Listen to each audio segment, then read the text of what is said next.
मुंबईत पालिका निवडणुकीमध्ये एनसीपी कडून कुख्यात गँगस्टरला उमेदवारी देण्यात आली। नवाब मलिकांनी वॉर्ड क्रमांक 109 मधून सज्जू मलिकला उमेदवारी दिलेली आहे। सज्जू मलिकवर हत्या आणि खंडणीसारखे 19 गंभीर गुन्हे दाखल आहे। अजित पवारांच्या राष्ट्रवादीच्या वतीने पहिली यादी जाहीर करण्यात आली आणि त्यामध्ये आता सज्जू मलिकचं सुद्धा नाव आहे। तर मुंबई पालिका निवडणुकीमध्ये राष्ट्रवादीच्या वतीने आता कुख्यात गँगस्टरला उमेदवारी देण्यात आल्याने खळबळ उडालेली आहे। नवाब मलिकांनी वॉर्ड क्रमांक 109 मधून सज्जू मलिकला उमेदवारी दिली। सज्जू मलिकवर हत्या आणि खंडणीसारखे 19 गंभीर गुन्हे दाखल आहे। तर या संदर्भात चर्चा करण्यासाठी ठाकरेंच्या पक्षाच्या नेत्या सुषमाताई अंधारे जोडल्या जात आहेत। सुषमाताई, स्वागत आहे तुमचं। याद्या यायला सुरुवात झालेली आहे, तर आता राष्ट्रवादीची देखील पहिली यादी आली आणि खळबळ उडालेली आहे, कारण एनसीपीच्या वतीने कुख्यात गँगस्टरला उमेदवारी देण्यात आली। नवाब मलिकांनी वॉर्ड क्रमांक 109 मधून सज्जू मलिकला उमेदवारी दिली। तुमची महत्त्वाची प्रतिक्रिया अपेक्षित आहे। आकडे एक म्हण आहे दादा, ढवळ्या शेजारी पवळा बांधला आणि वान नाही पण गुण लागला। ज्या भारतीय जनता पार्टी सोबत असंघाशी संघ करत राष्ट्रवादीने युती केलेली आहे, ती युती आघाडी जर बघितली तर ते निश्चितपणे भाजपच्या सोबतचे ते गुण लागणं फार स्वाभाविक आहे। कारण भाजपाने इतक्या कार्यांना अगदी जेलमध्ये असणाऱ्या उमेदवारी दिलेली आहे। इकडे आमच्याकडे पुण्यामध्ये तर चक्क आंदेकरांना उमेदवारी दिली की जिथे गुन्हेगार तोंडावर कपडा बांधून येतो। त्यामुळे अशा लोकांच्या सोबत कसं वागायचं ते मला वाटतंय की मुंबईकर फार चांगल्या पद्धतीने ओळखून आहे।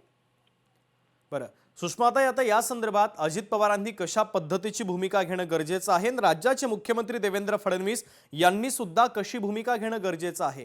कारण ज्यांच्यावर हत्या आणि खंडणीसारखे गुन्हे दाखल आहेत त्यांना जर उमेदवार केलं जात असेल तर राजकीय जे वातावरण आहे ते धोक्यात येण्याची शक्यता आहे। त्यांनी कशी भूमिका घ्यावी हे आपण कोण सांगणार आहे? पण त्यांनी भूमिका जी घेतलेली आहे ती भूमिका चूक की बरोबर हे मुंबईकर मात्र बॅलेटमधनं आणि पुणेकर सुद्धा बॅलेटमधनं फार व्यवस्थित पद्धतीने सांगतील। कारण करण्याचा प्रयत्न फडणवीस किंवा एनसीपी या सगळ्या लोकांकडून चाललो आहे। हे राजकारणाचं गुन्हेगारीकरण जर थांबवायचं असेल तर मला वाटतंय ती सगळ्यात मोठी जबाबदारी या वेळेला मतदार फार व्यवस्थितपणे पार पाडतील। अगदी सुषमाताई, तुमची अत्यंत महत्त्वाची प्रतिक्रिया या बातमीच्या संदर्भातली पोहोचलेली आहे। तुम्ही लोकशाही मराठी सोबत संवाद साधला त्याबद्दल धन्यवाद। मात्र अत्यंत धक्कादायक अशी ही बातमी आहे। मुंबईत पालिका निवडणुकीच्या अनुषंगाने राष्ट्रवादीच्या वतीने यादी जाहीर करण्यात आली आणि यादीमध्ये नाव आहे कुख्यात गँगस्टरचं। नवाब मलिकांनी वॉर्ड क्रमांक 109 मधून सज्जू मलिक नावाच्या एका आरोपीला उमेदवारी दिलेली आहे। याच सज्जू मलिकवर हत्या आणि खंडणीसारखे 19 गंभीर गुन्हे दाखल आहे। त्यामुळे एका आरोपीला अशा पद्धतीने जर उमेदवारी दिली जात असेल तर लोकशाहीच्या तत्वांचं नेमकं काय हा सवाल देखील याच निमित्तानं उपस्थित होतोय। तर या संदर्भात अजित पवार नेमकी काय भूमिका घेतात आणि राज्याचे मुख्यमंत्री देवेंद्र फडणवीस नेमकी काय भूमिका घेतात हे पाहणं देखील तितकंच महत्त्वाचं आहे। मात्र राष्ट्रवादीच्या वतीनं कुख्यात गँगस्टरला उमेदवारी देण्यात आल्यानं आता राज्यभरात खळबळ उडालेली आहे। तर वॉर्ड क्रमांक 109 मधून सज्जू मलिकला उमेदवारी देण्यात आल्यानं धक्कादायक असा हा प्रकार समोर येतोय, कारण सज्जू मलिकवर हत्या आणि खंडणीसारखे तब्बल 19 गंभीर गुन्हे दाखल आहेत। त्यामुळे त्याला कोणत्या अनुषंगानं ही उमेदवारी देण्यात आली हे पाहणं देखील तितकंच महत्त्वाचं आहे।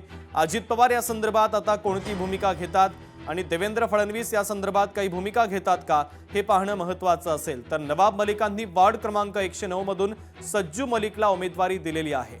याच सज्जू मलिकवर हत्या आणि खंडणीसारखे 19 गंभीर गुन्हे दाखल आहे। अजित पवारांच्या राष्ट्रवादीची पहिली यादी जाहीर करण्यात आली। या यादीमध्ये मुंबईतील कुख्यात गुन्हेगार सज्जू मलिक याला वॉर्ड क्रमांक 109 भांडूप येथून उमेदवारी देण्यात आलेली आहे। सज्जू मलिकनं अनेकदा तुरुंगवारी केली असून त्याच्यावर हत्या आणि खंडणीसारखे गंभीर गुन्हे दाखल आहे। जनसामान्यांना त्रास देणाऱ्यांना उमेदवारी देऊन राष्ट्रवादी आणि नवाब मलिक काय साध्य करू पाहतात हा सवाल देखील याच निमित्तानं आता उपस्थित होतो आहे। तर अजित पवारांच्या राष्ट्रवादीच्या वतीनं चक्क एका गुन्हेगाराला उमेदवारी देण्यात आल्यानं राजकीय वर्तुळामध्ये मोठी खळबळ उडालेली आहे। लोकशाही मराठी ऐका, पहा, जागरूक रहा।